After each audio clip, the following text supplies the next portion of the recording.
Selamat pagi kawan-kawan. Hitam ada itu. Anak-anak kecil ni masih tak balik lagi. Mana dia pergi? Oh, dia duduk dekat atas sana.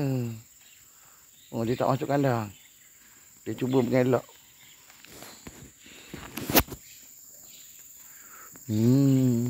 Ada lagi yang tak balik ni. Papa Drake ni tak balik lagi. Mungkin dia telah dipelancongkan dengan kumpulan trooper-trooper skamer yang dekat Port 2 tu. Unit skamer yang sembang. Dia sembang hari-hari dekat situ. Apa benda? Kejadian kerja buat orang. Lepas pada tu dia nak kena mengaku, dia nak kena curi benda tu. Kita nak kena tahu. Kan? Sebab leadership dia ada dekat sini ni. Dekat kedai Dina Empire dia curi kereta tu. Dia confident dia tinggi, kau tahu. Kan? Confident level dia tinggi. Kita yang belajar kat situ, dia cover dia yang belajar. Lepas tu dia mencerigakan kita. Pasal Dapi ni, tempat saya belajar ni lebih kurang 28 tempat saya pergi. Nak habiskan pengajian tu. 40 kes serangan. Lebih 50 report poli yang dibuat. Tak silap saya. Termasuk rumah tangga saya, apa benda dia ganggu, dia masuk, dia curi. Termasuk aktiviti meniaga dekat situ, nasi komok, nasi tu, apa benda tu. Ada serangan, kumpulan dia orang ni, militan.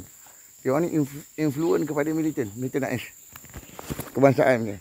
Dengan unit skamer, National Skamerism Institute ni. InsyaAllah. Tu dia balik dah.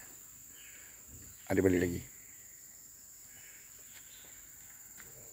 Kita nak dapatkan minta poli dengan SPRM ni, KDN ni, JKDM ni, kan? PDRM, SPRM, kan? ATM untuk dapatkan dia orang punya figure tu.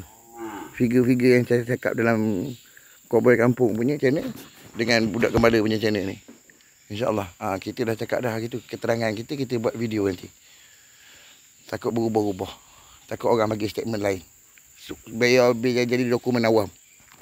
Okey, terima kasih. Kita jumpa lagi next video insyaAllah.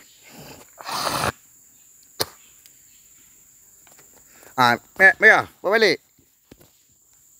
Jah, bawa balik Jah. Cepat sikit Jah.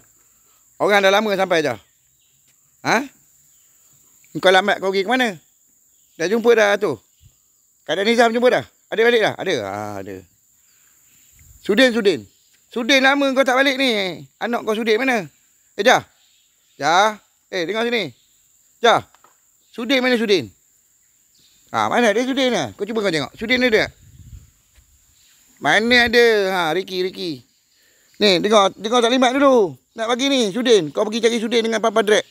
Papa Drake dengan tu Sambu. Tak balik. Okey? Laporan tamat. Terima kasih. Kita jumpa lagi.